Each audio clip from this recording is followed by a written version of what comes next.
ending outside the appropriation law. Distinguished colleagues, one thing very interesting is what members also indicated in that notice, but we're not here discussing the notice, but we're only making reference to it, which is that there is a notice and the process of impeachment is on as we speak.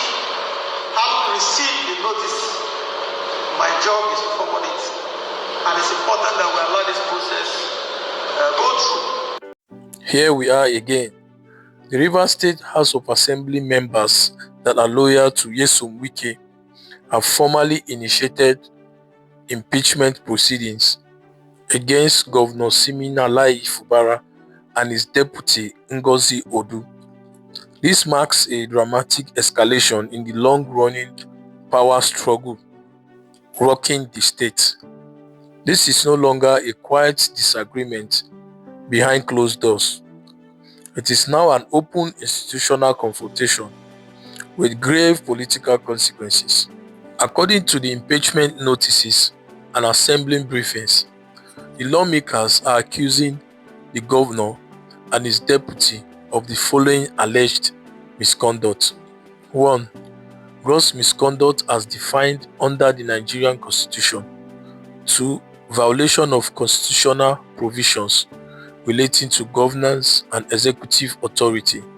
3. Disregard for legislative resolutions and directives.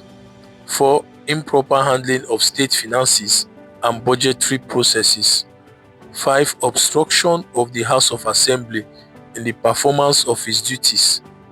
6. Failure to present or properly implement appropriation frameworks. And 7. Actions deemed capable of undermining democratic institutions in Rivers State. This impeachment move is not happening in isolation. Rivers State has been locked in a deep political rift since the fallout between Governor Siminalayi Fubara and his predecessor Nyesom Wike, now a powerful figure at the federal level. What we are witnessing is a struggle for control of political structures in Rivers State and a test of loyalty within the assembly. It is also a test of battle over who truly governs Rivers State. The assembly's action signals that the crisis has moved from political tension to constitutional warfare. Governor Siminalayi Fubara's defection from the PDP to the APC is not a side story to the impeachment move. It is one of its central triggers. When Fubara announced his move to the APC, his message was clear: alignment with the center of power. By declaring that he could not offer, in quote, backyard support to the President Bola Ahmed Tinubu, Fubara signaled that he wanted political protection. He sought federal legitimacy. He believed party alignment would stabilize his governorship. In Nigerian politics, defection is often used as a shield, not an ideology. Fubara likely calculated that being in the ruling party would neutralize internal threats and discourage impeachment from lawmakers who are loyal to Nyesom Wike. Ironically, it may have done the opposite. Please, before we proceed, I want to make a passionate appeal. 96.3% of people who watch this channel are not subscribed to it, only 3.7%.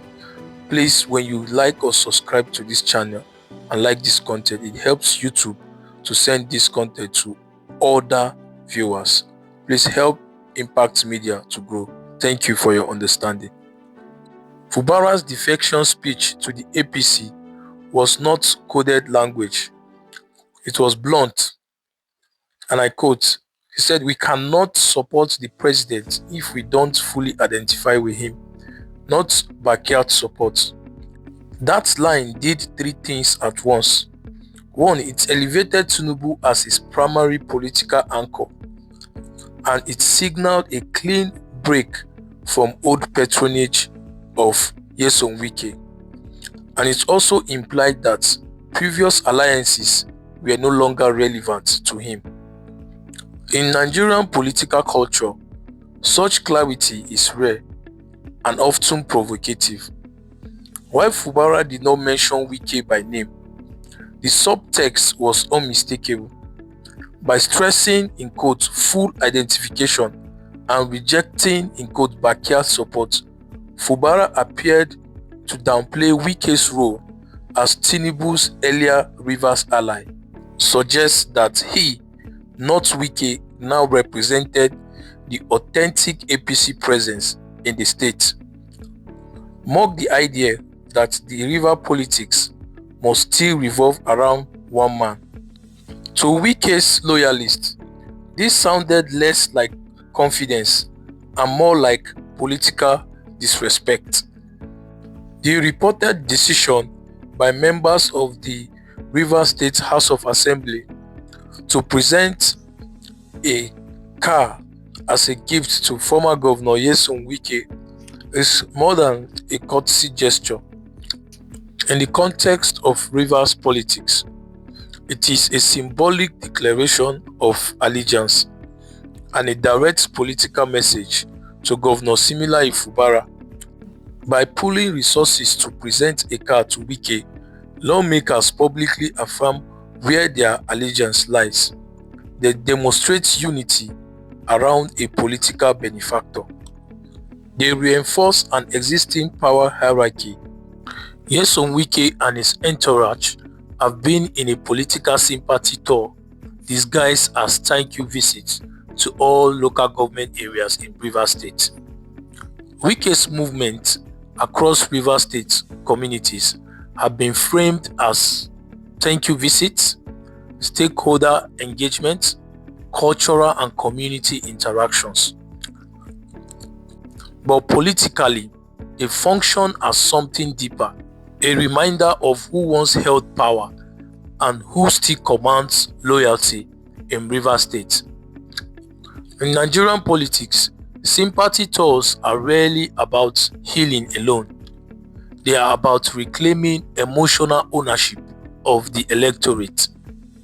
A key undercurrent of Wike tour is open validation of President Bola Ahmed Tinubu.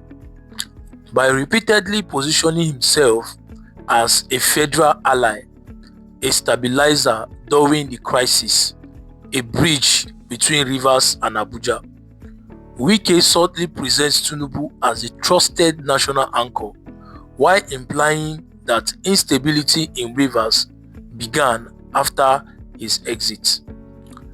This indirectly markets Tinubu as order, then it markets Fubara as disruption. No campaign poster is needed when the narrative is embedded in these people. Wike's greatest strength has always been structure. By reappearing physically across Rivers State, he assures his loyalists and he also re-energizes ward and local government networks. This act signals that his political machine is intact. For lawmakers already skeptical of Fubara, this movement legitimizes resistance. At its core, Wike's tour communicates one thing: that Rivers State's political legitimacy still runs through him, and by extension, any governor who wants relevance must either align with that reality or confront it. For Fubara, this is the most dangerous battlefield. Not impeachment papers, not courtrooms, but public perception and elite loyalty. This is not just sympathy tour, it is a soft campaign, a loyalty audit, and a power demonstration rolled into one. While impeachment moves shake institutions, Wike movement reshapes mind. And in Rivers politics, who controls the narratives often controls the outcome. Power is believed before it is exercised.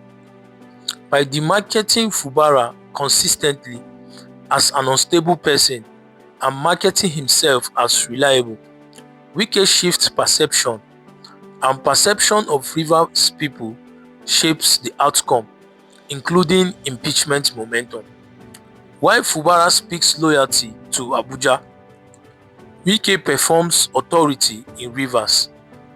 And in a crisis where institutions are watching signals more than statements, the man who controls perception controls the direction of power. What do you make of all this happening in river politics? Please share your thoughts in the comment section. This is Impact Media. Don't forget to comment, like, and share this video. Thank you for listening. I will see you next time in the next video.